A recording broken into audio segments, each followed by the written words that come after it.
A six-figure payout is how a high-profile lawsuit against Bernalillo County and the county's top cop has ended. The county is paying out more than $500,000 to settle not just one, but two lawsuits from a woman who used to work for Sheriff Dan Houston. His spokesperson and legal advisor, Jennifer Vega Brown, says she was fired a few years ago for bringing up concerns of discrimination against Hispanic women in the workplace. Then Ms. Vega Brown's lawsuit claims that Sheriff Houston made a string of inappropriate comments. Now, Houston has admitted to saying some of those things, but says Vega Brown took them out of context. Then there are other things he insists he never said. The sheriff never told any employee that they were an overweight slob or a fat slob. In addition, the sheriff never told Jennifer Vega Brown that she was a whore. A public records dispute in the case led to another lawsuit and a court decision against the county. Now Bernalillo County is trying to put both suits in the past. County Attorney Randy Autillo confirms that Bernalillo County will pay $575,000 to settle the suits. Sheriff Houston is not happy, saying no one ever talked with him about settling the lawsuits and he objects to it. And there could be some changes this morning for those making the Good Friday pilgrimage to El Santuario del Chimayo. The NMDOT is asking law enforcement agencies to stop all concession and roadside stands along the pilgrimage route. Officials say closing them is for safety and protecting the crowds. On Friday, thousands will make their way to El Santuario de Chimayo as part of their faith and willingness to sacrifice. The city of Rio Rancho has a new mayor this morning. Businessman Greg Hull and former councilor Mike Williams faced each other in a runoff yesterday to succeed retiring mayor Tom Swistak. Final results show Greg Hull with a landslide victory, nearly doubling Mr. Williams' votes.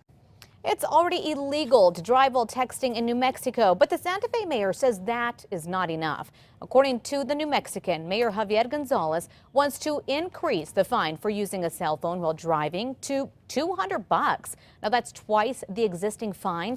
He's also proposing a $300 fine if the driver is in a school zone. Gonzalez says the city needs to do this to stop distracted driving. The woman accused of severely beating a child in Albuquerque isn't getting out of jail just yet. So she does have a relatively minimal history, but the prior arrests that she does have, some of them are for violence. 24-year-old Ashley Montano was caring for her boyfriend's 2-year-old daughter on Monday when police were called to the home. They say the child was unresponsive and Montano admitted to smacking the child. Officers say Montano also told them she threw the toddler to the floor multiple times because she was having a temper tantrum. The child needed emergency surgery and remains in critical condition today. Yesterday, the state asked to increase Montano's bond from $50,000 to $100,000 cash only. The judge agreed. CYFD is still investigating.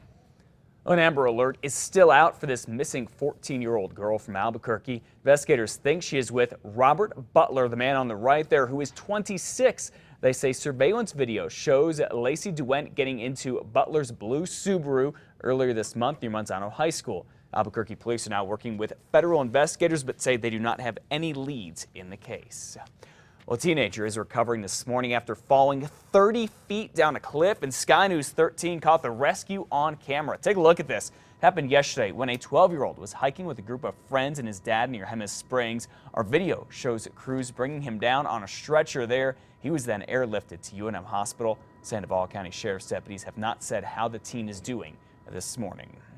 Well, 5:35 now. Recovery crews have not found the exact spot where there was a radioactive leak underground at WIP back in February, but this morning they say they are getting closer. Yeah, we have the first images of the crews exploring WIP tunnels. They're looking for what caused a Valentine's Day burst of contamination. News 13's Bob Martin has those images.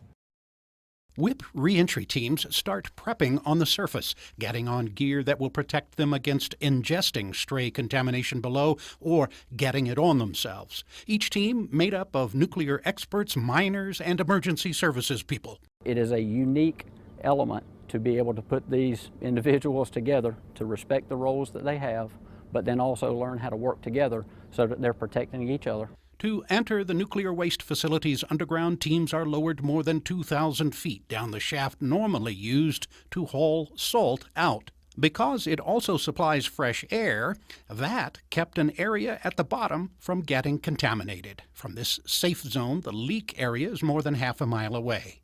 But as these new photos show, in several trips on foot, reentry teams have now pushed to the very doorstep of the leak without encountering measurable contamination.